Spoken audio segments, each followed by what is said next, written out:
jivas.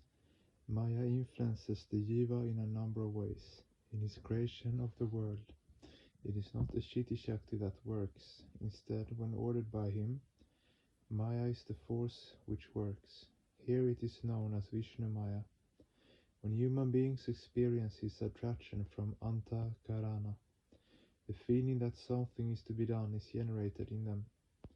This is also done by Maya, and here it is known as Yoga Maya. Apart from these forms, Maya works in the Jiva in two other forms, as Vishvamaya and as Anumaya. The fundamental stuff or matter used in his creation is himself.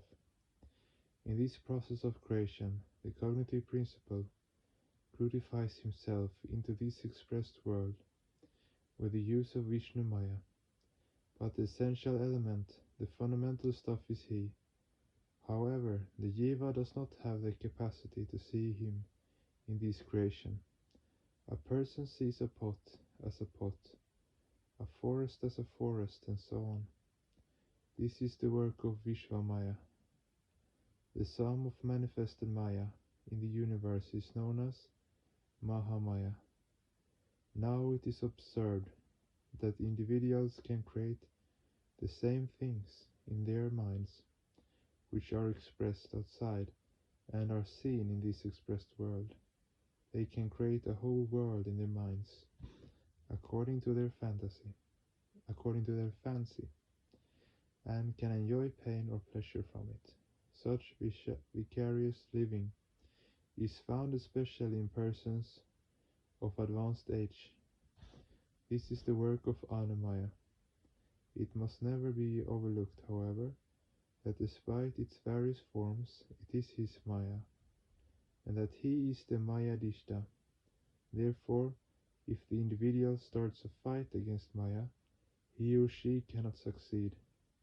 This is amply confirmed by the fact that you cannot effectively indulge in the suppression or repression of a certain bhava for long. Ultimately, it overpowers you, because the more you try to suppress it, the greater becomes the force with which it rebounds. If crude ideas come into your mind, you are not crude or bad. It is natural for them to come, but mental or psychic suppression or repression of these is not profitable for sadhakas. Instead, the correct and psychological approach to Maya is to channelize it in the direction of the Absolute. For in this expressed world you cannot overpower Maya, because she has a much greater power. The central problem of reconciling the earthly duties of human beings with their progress towards the Absolute thus crops up. The answer lies in the fact that this world is a relative truth.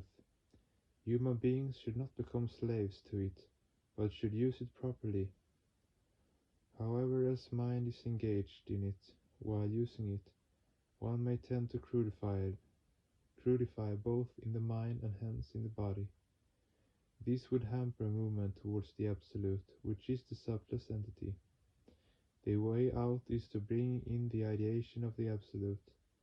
In other words, you should realize that while living in the expressed crude world, you do not work for the worldly things but for him and with him, because he is the essential element, the fundamental stuff out of which this world has been created.